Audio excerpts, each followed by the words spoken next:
Hello guys and welcome back into new brand video. In today's tutorial, I'm going to show you how to buy someone else or someone with crypto. So make sure watch the video to the end and follow these simple steps.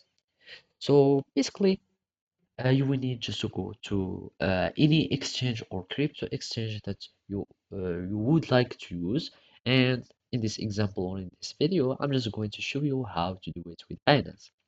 So first you will need just to log in or to create an account on any exchange that you are going to use. And after that, you will need to have a wallet or a crypto wallet.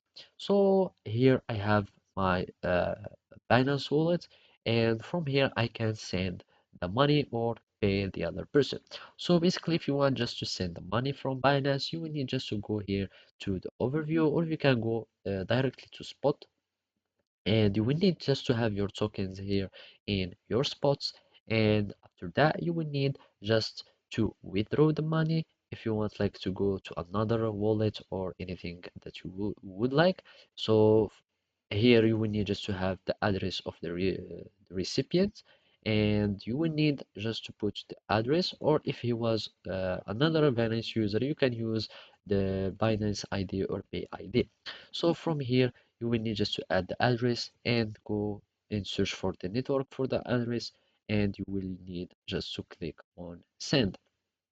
And after you withdraw, another way to do it is just by clicking or going to send, so you can send internally from Binance user or just among Binance users. So here you put anyone, the person's email or Binance ID. You click continue, you enter the amount you want to pay and confirm the payment, and that's it. So basically, this is how you can do it. Thank you for watching and see you next time.